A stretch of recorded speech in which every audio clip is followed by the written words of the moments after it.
संविधान हा विषय खरं तर कायद्याच्या विद्यार्थ्यांना सुद्धा जड जाणारा विषय आहे. कायदा शिकत असताना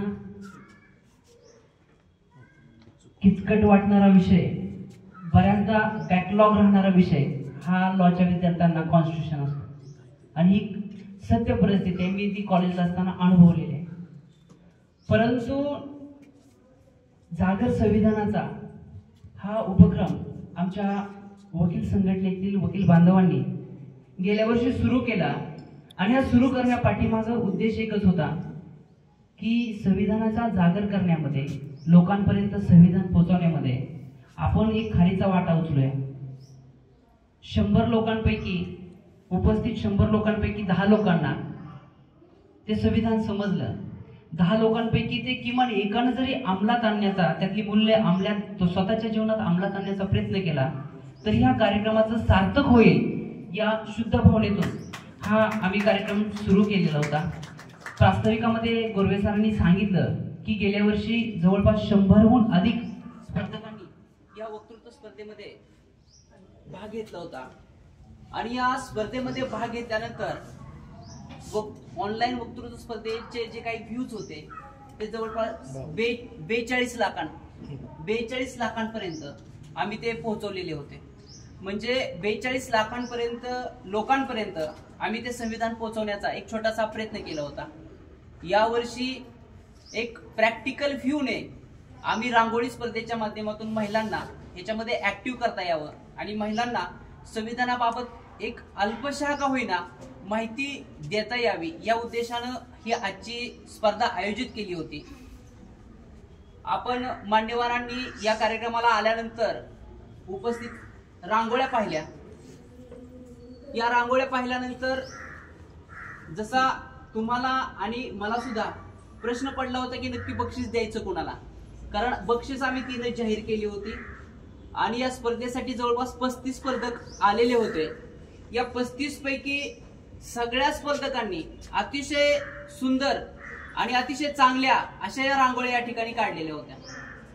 या 35 स्पर्धकांपैकी ज्यावेळेस एक्झामिनर आले आणि त्यांनी या 35 रांगोळ्या बघितल्या, त्यापैकी 7 रांगोळ्या ह्या त्यांनी टॉपच्या रांगोळ्या ठरवल्या.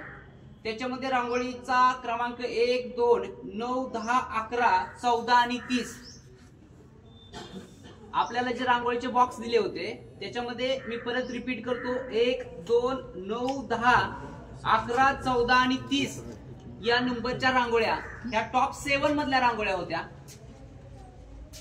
ही स्पर्धा जाहीर करताना एक पॉम्पलेट छापलं गेलं होतं, एक प्रसिद्धी पत्रक छापलं गेलं होतं.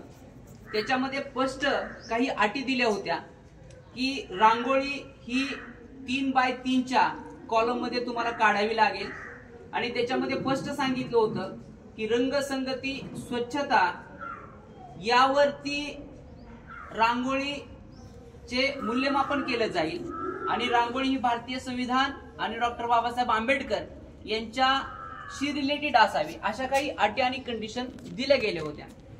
ज्यावेळेस मान्य परीक्षकांनी या टॉप 7च्या रांगोळ्या तपासल्या त्यावेळेस त्यांच्या समोर पण हाच प्रश्न होता की या टॉप 7च्या रांगोळ्या आहेत आणि 7ही लोकांना आपल्याला बक्षीस देणं शक्य होणार नाही.